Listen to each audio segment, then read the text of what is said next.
Far beyond the Caribbean lies an entirely different ocean. It is said that pools of algae gather on the surface to bloom and redden into blood. Ancient tribes have treaded its barren shoreline. Prophets, gigantic animals wet their hooves in its brine. But it is an ocean, far beyond the Caribbean. Europe has long been fascinated by the riches of the Orient, but with the fall of Constantinople, the route to the east was shut down. Europe had to find a new way. Portuguese and Spanish explorers went around Africa, eventually finding their own path into this hot and mystical world. And when they could not conduct their commerce by peace, they would do by force. The histories of the East India Companies are intertwined with piracy.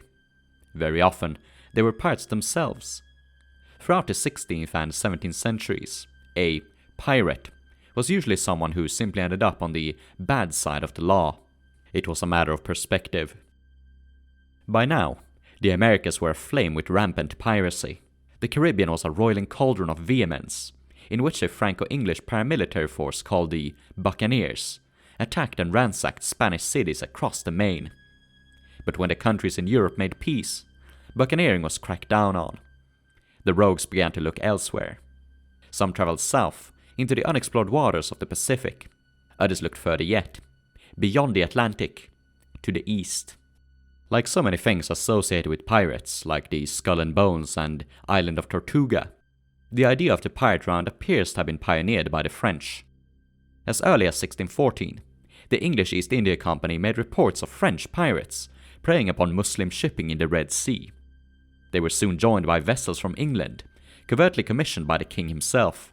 Even though their operations were limited, their hauls proved considerable. In 1644, the French built Fort Dauphin on Madagascar, from whence they captured local slaves and made the occasional raid into the Red Sea. But reports from this area are scattered between then and the 50s. In the 1680s, French pirates were joined by the Danish, who began attacking ships around India itself. This was an act of retaliation against injuries committed on Danish subjects by the Grand Mogul. It is around this time that the buccaneers, largely out of employment, began developing the idea of going east. According to a man named John Nutt, writing to Parliament in 1701, the buccaneers were stirred up by the private wars between the East India Company and the Mughal Empire.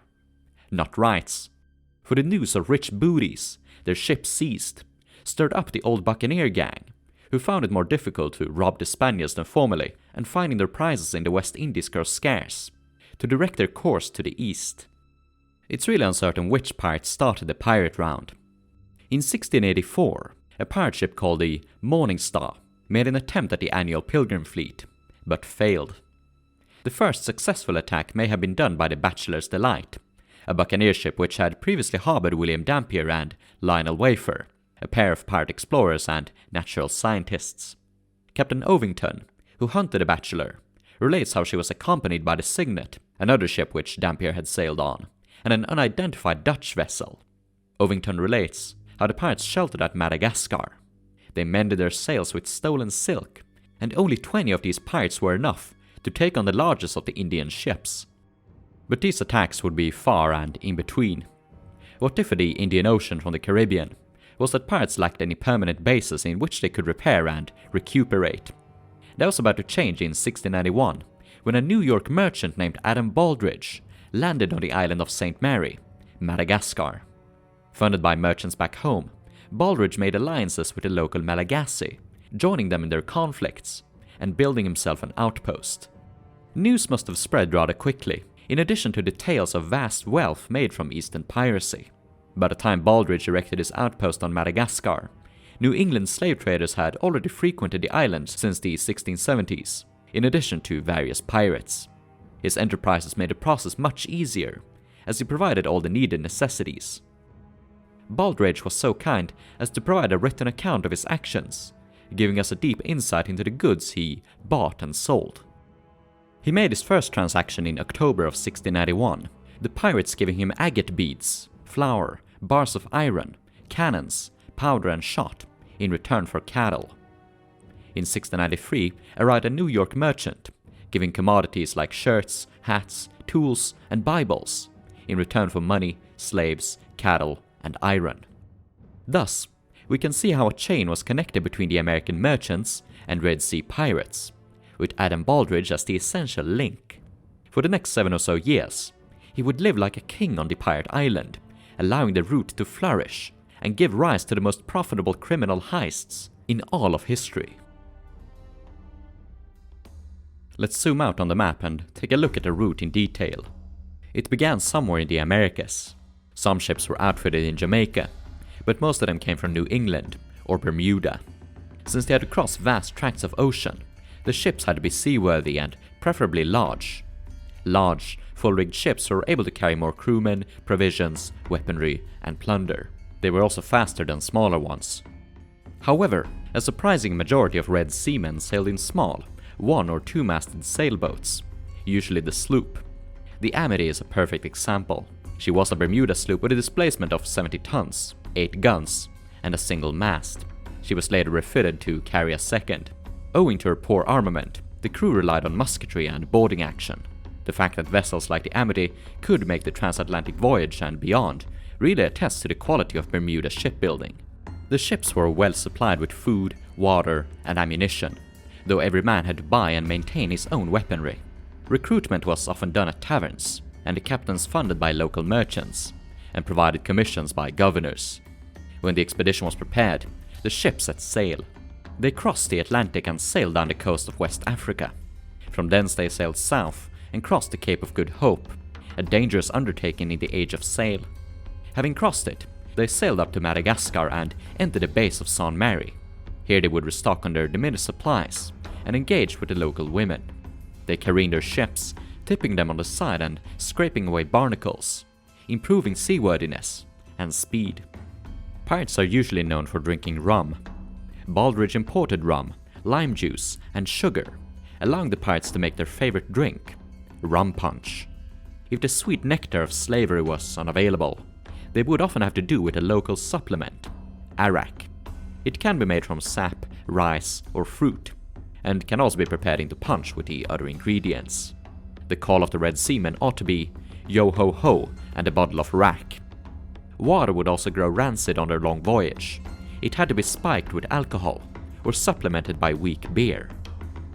From thence, the pirates would continue further east into the seas of China, Japan, and the Philippines. Others went to India or the Gulf of Persia, but most often they went straight north to Arabia and the entry to the Red Sea, Bab el Mandeb, the gateway of tears. Pirates commonly called it the Babs. The name refers to the strong currents and countercurrents present in the narrow passage, which so often frustrated seafarers. It was easy to control traffic through the entry, so this is where pirates would park their ships and wait for the arrival of the annual pilgrim fleet, either bound for or leaving Mecca on Hajj. The Red Seamen encountered 3 types of ships. First were the company ships, known as East Indiamen. They were huge vessels, full-rigged, carrying a lot of cargo and armaments, precisely to defend themselves against pirates. The crews were usually eager and capable to defend themselves. Some could even be delegated to escort or even pirate hunting duties on a whim. This made them a lucrative but ultimately dangerous target. Some pirates would capture and make East Indiamen their flagships. The Black Pearl from the Pirates of the Caribbean franchise is such a vessel. Pirates prefer to attack country ships. These were indigenous vessels constructed in Africa, Arabia, or India. The Gallivet was an Indian hybrid vessel, equipped with a lateen sail and 20 oars. They were mounted with swivel guns and used both for trade and war. The Grab was one of the most common sights in the region. It was a small or medium-sized vessel, quite swift and carrying light cannon. It could be both a warship and a trader. The most promising targets were the large country ships, those with a burden of between 300 to 1,000 tons. These were constructed in either an imitation European fashion, or like the Arabian dhow. They could be many times the size of a pirate ship and had massive crews, but often carried weak armaments. They were either merchants or pilgrim ships that sailed in convoys between Surat in India to Mocha at the mouth of the Red Sea, where the pirates lay waiting. When the pirates had claimed a successful prize, they sailed back to St. Mary. From thence they would prepare for the long journey back home. Not every pirate would return on his original ship. Sometimes they sold or even burned it. Having made so much money, it was easier to avoid a hanging by seeking passage aboard a civilian ship. Some worked for their upkeep, others paid for it, in Arabian gold. The ships they sailed home on were usually slave traders. These ships also started out in New England, loaded with alcohol, weapons, clothing, and other items the pirates would desire, in addition to trade goods for the acquisition of slaves. At Madagascar they sold their stuff to Baldridge or the pirates, and bought chattel for the rest. When the pirates came home to New England, that was when the fun began. They bribed local officials to keep quiet about their affairs. They'd spend their ill-gotten gains how we might imagine, but very often they did so wisely, buying land and property. They made friends with high society, and by gifting fine cloths and jewelry to local women, acquired wives. One good score in the Red Sea was often enough to buy them a respectable retirement, and piracy was not seen so much as a lifestyle, as a temporary shift in assignment. Hey kid, do you like eating meat? Have you been sustaining yourself for far too long on salt beef and rancid butter? Then perhaps I can interest you in today's sponsor, Chief Beloha of the Malagasy. He and his tribe raised the best grass-fed beef on the entire island of Madagascar, fresh and ready to be loaded aboard your ship and kept for dairy or butchered for meat whenever you please. The options are endless. Make a stew, make a barbecue, load the cows into cannons, whatever you need. So head down to St. Augustine Bay and fire a volley of muskets to get his attention. And if you use my promo code Milina Mupamadikateni, you get a premium 10% discount. Chief Beloha only accepts payment in gunpowder and firearms. Don't forget to subscribe and hit the notification bell. When striding in the ports of New England, the Red Seamen dressed in fine suits made from stolen cloth. They might wear a coat or waistcoat made from calico. This flowery cotton print was later banned to protect the English cotton industry. By the time of Calico Jack Rackham, it had gotten a feminine connotation. The Red Seamen would have worn feathered hats, luscious wigs, silver-headed canes, silk stockings and high-heeled, buckled shoes. Their appearance at sea would have been just as colorful, if not more rugged. In his rather fanciful description of history, The Republic of Pirates, Colin Woodard described the Red Seamen under Henry Every as wearing unusual clothing. Silks from India, perhaps, a kerchief in bright African patterns, headgear from Arabia, as rank and dirty as the cheap woolens worn by any common seaman. Those who came near enough to overhear their speech or peer into their tanned faces could tell they were English and Irish mariners. Woodard's fanciful description may not have been far from the truth. But more than likely, they preferred to dress like European seamen, and as Adam Baldridge documented, clothing was imported from New York. However, they did very likely loot and maybe even use local weaponry. Remnants of an eastern scimitar was found in the wreck of the Speaker, a Red Sea pirate ship. They might have used local pistols, but their favorite weapon was a long-barreled musket, called the Buccaneer gun. Usually made in France, its increased muzzle velocity made it an excellent weapon for long-distance shootouts at sea. It might seem bewildering how the Red Seamen could enjoy such support in the colonies. Pirates are usually seen as criminals, but the actions of the Red Seamen were often excused and even justified.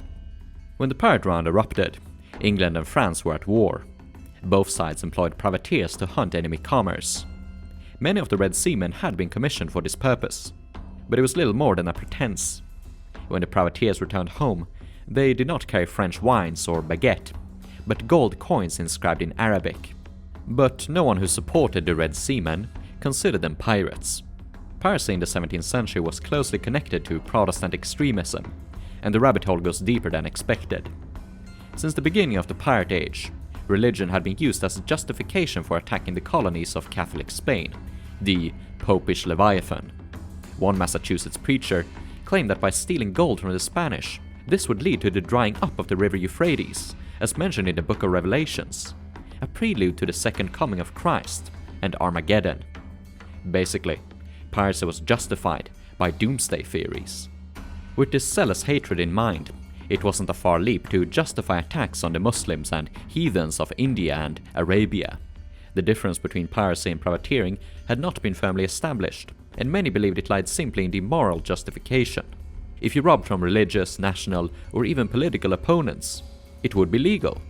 And though some recognize the faulty logic in this, and use it merely as a justification for greed, a great many people did believe in it, even as far up as the British government, let alone the pirates themselves. Aside from testimonials calling them good Protestants and descriptions of them observing Sunday Mass aboard a ship, it can be seen in their actions, which would rival the Crusaders of old. John Elston, a teenage boy who sailed under Henry Every, confessed how the pirates had once gone ashore purely to blow up an Arabian mosque, with no motive for profit. It had possibly been inspired by a quote from the Book of Deuteronomy. "But thus ye shall deal with them. Ye shall overthrow their altars, and break down their pillars, and ye shall cut down their groves, and burn their graven images with fire." This mindset would be hard to uproot. More than 30 years after the Red Seamen, privateer Captain George Shelvack reported the following. A little before arriving at this island, Turner Stevens, the gunner, very gravely proposed that we cruise the Red Sea, saying there could be no harm in robbing the Mahometans, whereas the Spaniards were good Christians, whom it was a sin to injure. In addition to this zealous behavior, the Red Seamen were excessively cruel. Muslim eyewitnesses speak of torture, executions and rape. These stories were confirmed by English sources. In the taverns, men could overhear the pirates bragging about their deeds. Some, however, would confess in tears and seek repentance. The hateful mindset against Islam in the colonies and wider English world did not come out of nowhere. Since the beginning of the century, Europe had been under constant threat by the Barbary corsairs. These Muslim privateers ravaged the Christian coastlines of the Mediterranean and beyond, sailing as far as England, Iceland, and even New England, primarily looking for slaves. Between 1674 and 1688, England waged a series of retaliatory wars against the Barbary states. Some Red Seamen and officials who supported them had taken part in these conflicts. Some had even been slaves themselves. These included men like Robert Carver of Salem and William Harris, a founder of Rhode Island. The citizenry of New England were forced to collect ransoms to buy their friends and family free. In 1693, just as Governor Benjamin Fletcher of New York was signing commissions to Red Seamen, he ordered the printing of an open letter, begging for contributions towards buying free a group of sailors, recently enslaved by the Algerians. The conflict with the Barbary corsairs should not be seen as racial. Many of their leaders were in fact white converts to Islam, so-called renegades, who taught the Barbaries how to construct European sail ships and carry out longer operations. There was an issue with terminology. Moor referred both to the North Africans and the Mughals of India. Furthermore, many letters used Moor and Turk interchangeably, so it's not surprising that people conflated the two. Of course, the Mughal Empire in India was completely disconnected from the Barbary corsairs. It would be akin to taking revenge on Austria for the piratical actions of England. The Mughals were considered an ally and an important trade partner. The luxury goods of the East, silks, tea, spices, were shipped through the East India Company to the markets of the British Empire. And that is where the problem arises. The company had a monopoly, and the demand was too big for them to satisfy. A lot of people in the New World had no access to the goods of the Indies, or it was simply too expensive. Piracy was the only way in which they could get a slice of the pie.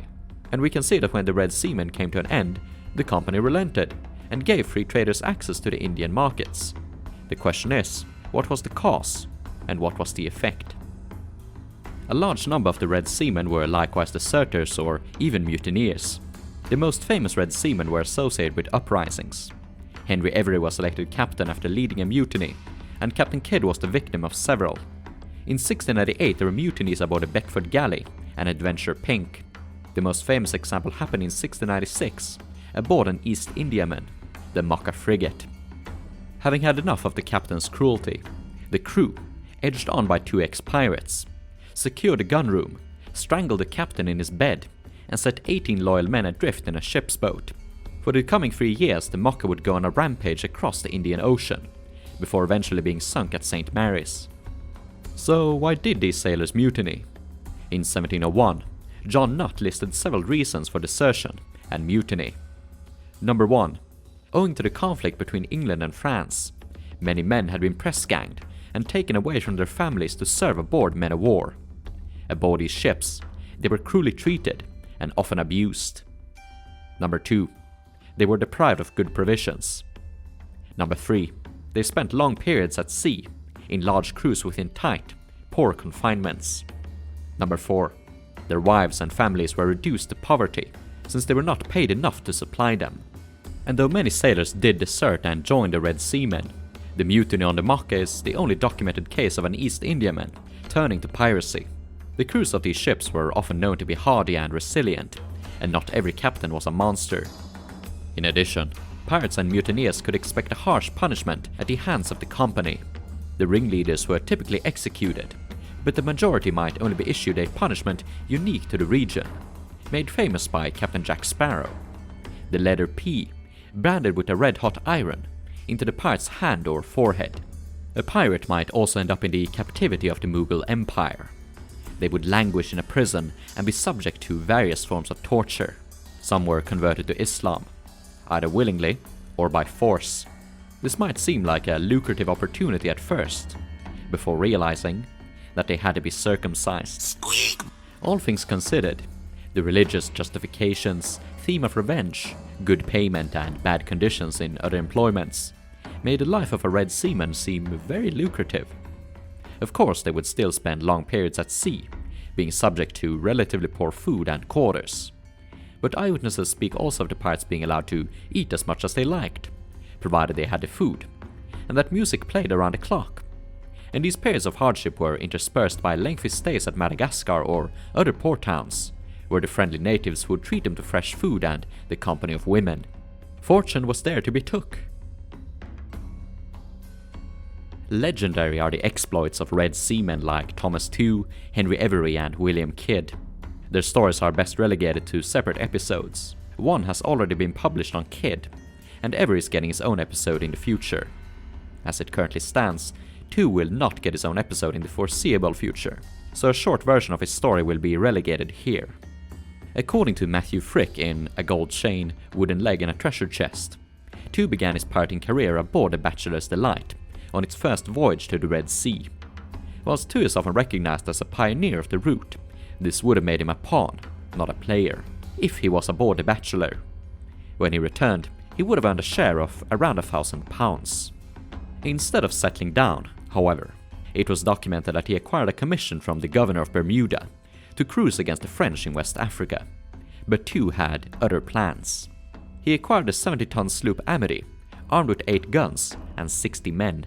If this vessel does not sound impressive, it was able to cross 2 oceans and take on an Indian flagship carrying 300 soldiers, without suffering a single casualty. Tew returned to the Americas and became a personal friend of Governor Fletcher of New York, who described Tew as being very pleasant, talkative, and having a great memory. But his language was foul, and though the two became close, Fletcher admitted to wishing to cure the captain of his swearing, and gave him a book to improve his language. Tew's second voyage was not so fortunate. In September of 1695, he had joined up with the pirate fleet of Henry Every, but during the pursuit of the Pilgrim fleet, the Amity lagged behind and got lost. She was absent during the battles against the Fateh Muhammad and Gunsway. Presumably, the Amity decided to engage a different ship. It didn't go too well. When next he appears in historical records, it's in the deposition of Adam Baldridge, reporting his death at the hands of the Mughals. Overall, I think Thomas Tew is interesting, but not interesting enough to warrant the spotlight he gets over even more obscure characters. Most importantly, Robert Culliford, one of the most successful and exciting pirates of all history. In February of 1690, Culliford led a mutiny against William Kidd, stealing the ship possibly named after him, the Blessed William. In 1692 he sailed to India. The pirates ended up in the port of Mangril, where after a drunken altercation, they were imprisoned by the Indians. For the next 4 years, the pirates would struggle in their confinement. One of them was forcefully circumcised, and this physical feature was later used in New England to prove his identity and hang him. In 1696, the pirates finally escaped. In English-controlled Bombay, they managed to sign aboard the Josiah Ketch, aboard which Culliford became gunner's mate. After the captain caught a fever in Madras, Culliford rallied a mutiny and stole the Ketch for himself. With the company ships hot on their tail, the pirates escaped to the Nicobar Islands. Whilst the pirates were ashore getting drunk, a man with a bad conscience cut the ship's cable and escaped, leaving his shipmates marooned. he later returned with reinforcements and had Culliford imprisoned. However, on their way home, the ship was caught by the aforementioned Mocha frigate, by now a notorious pirate ship.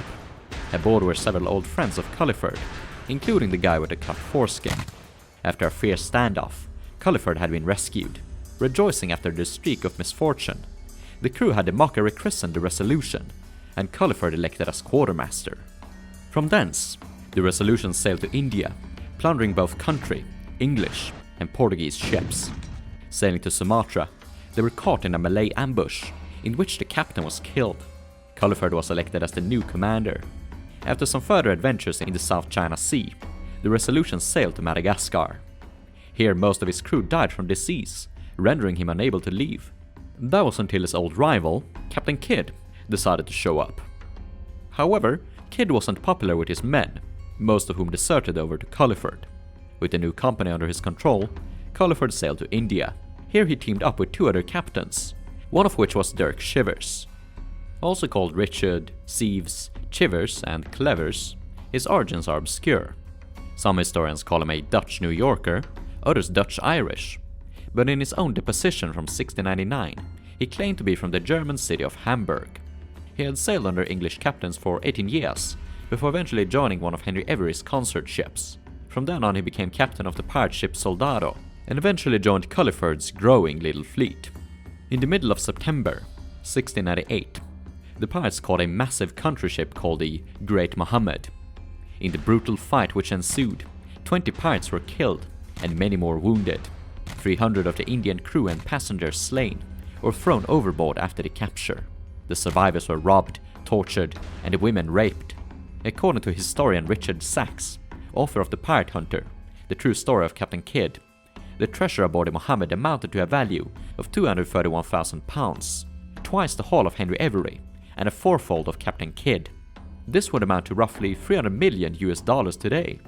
With this money, Dick Chivers and Robert Culliford were able to acquire their pardons and retire into obscurity, making them some of the most successful pirates and criminals in all of history. The robberies of men like Avery and Culliford caused an uproar in the Mughal Empire. They believed that all the pirates were English and that the East India Company were probably in cahoots with them. Obviously, this wasn't too good for the GDP. Angry mobs rose up against English factories. Employees of the company were imprisoned and forced to pay bribes for their release. However, the pirates still enjoyed great support back home. Avery had cleverly managed to manipulate public opinion in his favor by the use of publicly released letters and ballads, and those of his men who were caught almost got away scot-free. But eventually, the coffers of the East India Company won over the pro-piracy crowd. The anti-piracy campaign could not be described as anything but global. Aside from the international manhunt for Henry Avery, American governors who had supported the pirates were deposed in favor of anti-piracy hardliners. Any pirate still remaining was offered an act of grace, allowing them to legally retire with their loot. Those that kept at it would find it much harder to rob the pilgrim ships, as they were now being escorted by East Indiamen. Captain Kidd would learn of this the hard way. Several factors also led to the downfall of Madagascar. The chain links are vital in keeping the entire route running. Several of the slave ships trading between New York and Madagascar were captured by the company, and ironically a few pirates. This discouraged other slavers from traveling there, thus strangling the supply chain. The fate of Adam Baldridge is uncertain. According to Captain Kidd, he was slain in a Malagasy insurrection. Madagascar was now believed to be a powerful pirate kingdom, ruled by Avery and a force of 1,500 pirates. A Royal Navy expedition was dispatched to deal with them and put an end to the roundsmen once and for all. The pirates received word of them, constructed batteries and burned the Mocha and Soldado to block the armada's progress. They burned their stores and plunder to prevent the enemy from making a profit. When the Navy arrived and offered the pirates an act of grace, most of them took it. The rest ran into the woods and lived like kings among the Malagasy. Embers of the pirate round would continue to smolder in the early years of the 1700s. Back west, England was waging a massive conflict against France and Spain. There was no shortage of profitable employment for privateers, and little incentive to turn pirate, but neither were there any hunters around to catch those that did turn on the account. Some of the pirates that had escaped the attack on Madagascar managed to capture and commandeer a French slave ship. Led by John Booth, they began a rampage which would continue for several years. The ship's name was the Speaker, and she was one of the most heavily armed pirate ships of all time. She weighed 500 tons burthen, carried 50 cannon, and a crew of 240. Indeed, she was the perfect vessel for the endeavors of the Red Sea men. Fast, seaworthy, plenty of hold space for provisions and plunder, and enough firepower to engage the biggest of country ships and East Indiamen. Interestingly, Booth pretended to be a relative of Admiral Sir William Booth. His pretenses came to an end in 1701, when he was ambushed in Zanzibar and killed. John Bowen was elected the new captain. They continued to the Red Sea, capturing a Mughal ship worth as much as $120 million today, before sailing back down the African coast, taking company ships along the way. Their stated goal was to damage the company so much that they be granted a new pardon. They believed that the previous one had been a sham. However, they allegedly made an illicit trade with the Dutch East India Company, no doubt glad to make a profit from the misery of their rival. But on the 7th of January, 1702, on a stormy night, the crew got drunk and wrecked the Speaker on the east coast of Mauritius. Bowen managed to escape. The shipwreck was discovered in 1979, and the recovery process is still ongoing.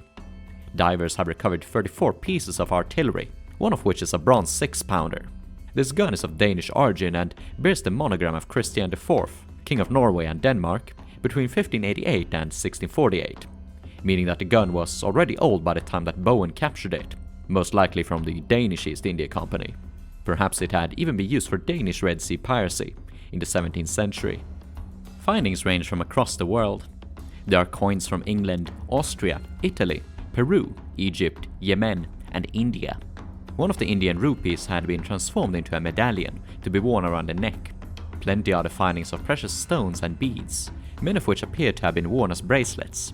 This little statue, seemingly of African origin. There are also quite a few findings from China, including shards from a porcelain vase.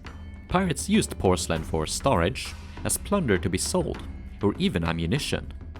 Bowen managed to escape from Madagascar, and eventually ended up as captain of a 56-gun ship called Defiance. His crew consisted then of 164 Europeans. 43 were English, 50 French, and the rest were Danish, Dutch, and Swedish, showing how diverse the pirates of this region really were. He would continue on a new rampage across the coast of India, before settling down on the island of Mauritius. Most of the crew died from eating poisonous fish, and 6 months into his retirement, Bowen got sick and died. A handful of other pirates would continue to ravage the Indian Ocean in Bowen's wake, though no one would rival him. They were men like Nathaniel North, John Halsey, Samuel Burgess, and John Cornelius. Most of them had sailed under captains like Culliford, Kidd, and Bowen. North was allegedly Bowen's quartermaster. But these names are almost entirely absent from historical records, and North may have been invented by a largely fictionalized book called A General History of the Pirates. When Woodes Rogers visited Cape Town in 1711, he was told that the pirates at Madagascar had been reduced to 60 or 70, were very poor, and despised even by the natives, from whom among they had taken wives. The legends and exploits of the Red Seamen would live on in the memories of the younger generation. Avery was hailed as a sort of folk hero, and people believed that Madagascar was a powerful pirate kingdom where men lived free to do as they pleased. Many of those who grew up in the 1690s would eventually become pirates themselves in the 1710s and 20s. Men like Edward Teach, John Rackham, and Bartholomew Roberts. These men often spoke fondly of these old stories. The Pirate Republic on Nassau was referred to them as a second Madagascar, a sort of new paradise. But when Caribbean piracy was cracked down on starting in 1718, many of these men began capturing more seaworthy vessels and looked once more to the east. Many often would linger in West Africa, taking slave ships and wealthy merchants. Others would follow captains like Olivier Levasseur, Billy One Hand, and Edward England, and make the pirate round once more. To these men, it would have been like a sort of pilgrimage, living the legends of their childhood. England even named its flagship the Fancy, in honor of Henry Avery's legendary maiden. Slave traders began to frequent Madagascar once more, allowing the pirates to sell captives, plunder, and buy provisions. What differed these new roundsmen from the old guard was that they primarily attacked the East India companies, and not the Moors. Most of the pirates that remained after the crackdown were enemies of all mankind. Cynical, nihilistic. Very often they were Jacobites that believed the current English government to be illegitimate. They thought themselves privateers of the deposed dynasty, and thus their attacks on English possessions to be legitimate. The new pirate round was short and sweet, lasting roughly between 1720 and 1723. Unlike the contemporary pirates of the Caribbean, these new roundsmen fought epic sea battles between massive ships, not only survival. The richest prize was the 700-ton Portuguese treasure ship, Nossa Senhora do Cabo. The ship had been disabled in a storm, allowing the pirates to take her without much of a fight. However, this stroke of fortune would prove the greatest heist, not only in pirate, but all of history. The total profit has been estimated to lie at around $400 million today, twice the profit of the more infamous Henry Every. The news of this incursion prompted the British to send a new naval expedition, led by Commodore Thomas Matthews. It was a complete disaster. No pirates were captured, and the squadron ended up on the wrong side of Madagascar. Matthews was court-martialed for using his ship for private trading. Meanwhile, the new roundsmen were looking for opportunities to retire. Strangely enough, they were in talks with far-flung monarchies like the King of Sweden and the Tsar of Russia. Peter the Great wanted to establish a colony on Madagascar and offer the pirates asylum at Archangel. The Swedes had Jacobite sympathies and had even employed a few Jacobite privateers during the Great Northern War. Either way, the offers were declined. The new roundsmen retired across the Indian Ocean and America as naval commanders, merchants, and landholders. Least fortunate was Olivier Levasseur. One of the pirates that had taken the do Cabo, he and his men had claimed their shares in diamonds. But they were stranded, beset by natives, and forced to abandon their loot. Levasseur received a pardon and ended up as a pilot. In 1730, the new governor of Île-Bourbon wanted to show off by hanging a great pirate. So, Levasseur was arrested, sentenced in a kangaroo court, and executed. This unfortunate event marked the final end of the golden age of piracy. It is interesting to see today how we might be returning to an age of piracy within the Red Sea. When the Suez Canal was opened in 1869, it allowed for an unprecedented rise in global commerce, as ships going between the East and West would no longer have to sail around Africa. The global economy as we understand it depends on the flow of Red Sea commerce. And as we saw in 2021 with the container ship Ever Given running aground and blocking the canal, the consequences can be serious. The region is facing several open conflicts. Who knows how it will develop? Hopefully, we will never have to face men as brutal or efficient as the old Red Sea men.